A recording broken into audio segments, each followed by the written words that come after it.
Doing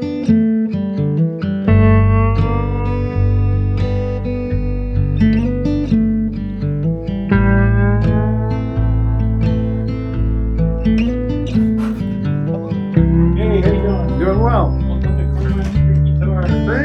Thank you.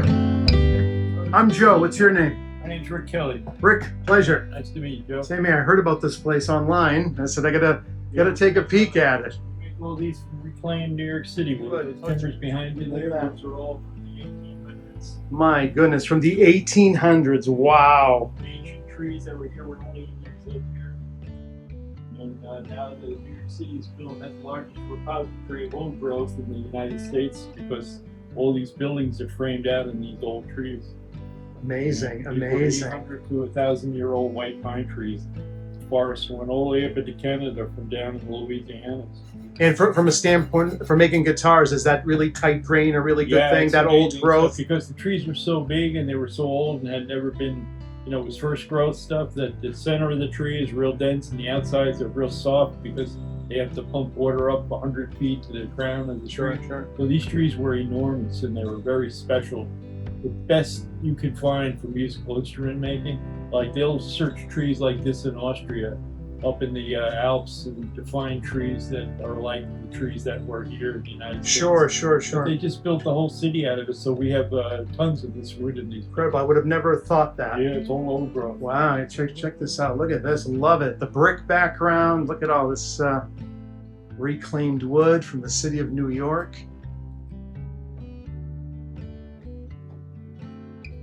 Look at that, all the knot holes.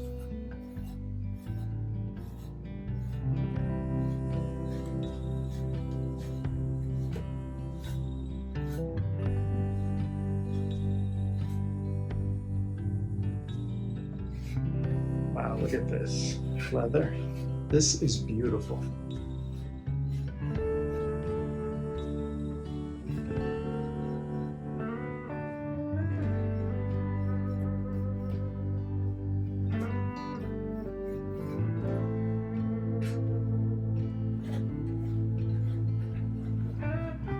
How many years you been in business? I've been doing it about 55, 60 years, something like that. Been to this shop about 40 of them. I had another shop around the corner on Downing Street in the 70s. I've been in the neighborhood a long time. Nice. Love to see this. You're an original in an ever-changing landscape of Yeah, that's for sure. of change.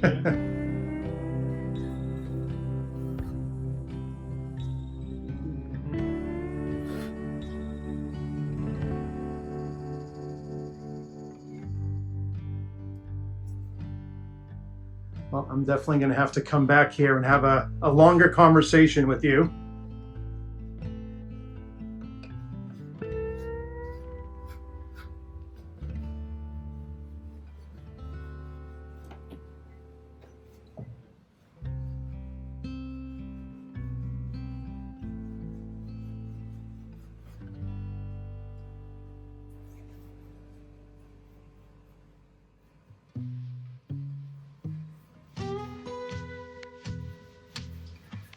Oh, so these are the first three that you made in 69 and 70? Yeah. My goodness. So those have no price for you? No, I'll never sell them. Yeah. First three. I could only afford to buy a board, not a guitar. That's it. So I got that So- big board, made 3 out of it.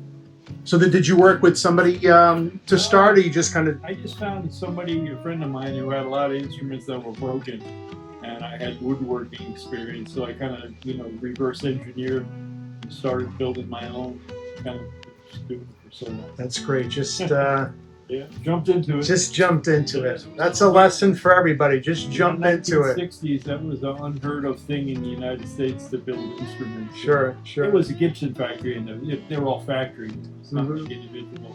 Because back then, I think the Sears catalog kind of dominated. Yeah, well, in the 50s and 40s, you bought instruments through. You could buy your musical instruments through the Sears catalog. Yeah. They sold Silvertone guitars and Dan Electro guitars. Sure. But that was always Which are Gibson. affordable guitars, but they're highly sought after now. They have a well, they were made certain well. sound now. Yes, they were made really well, and they didn't use plywood like they do now. Okay, so they were made well, but Yeah, but the action, I don't think I've were ever. cheap, they were inexpensive, but they were made well. But they were And made that well. was the Interesting. difference, yeah. So to take a silver tone and to modify it, would that give you a better playing experience, or? No, you don't really need No. too much. You No. just accept them for what they are. They're That's always it. gonna have like what they would consider maybe slightly inferior. Was they were made like had a poplar neck where Gibson had a mahogany. Sure, sure. And that was a big difference in price of the wood. Right, right. Gibsons were all mahogany. Of course. I mean, they were concerned with the tone, with the kind of tone a Yeah, guitar would it's bring more up about to. making affordable guitars. Sure, sure. They had guitars that were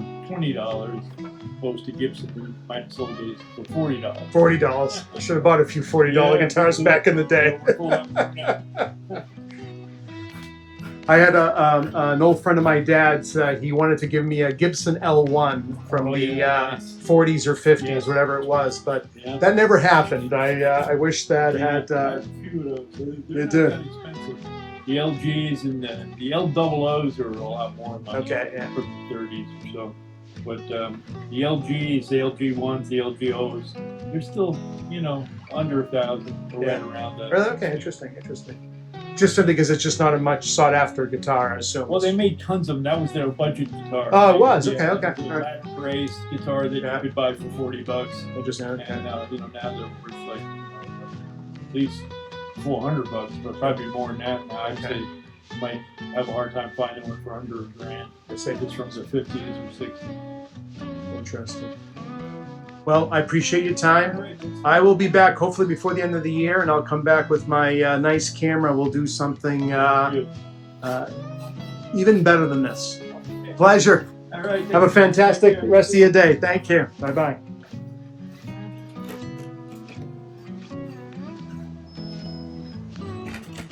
We're on Carmine Street, and that's why it's called Carmine Street Guitars.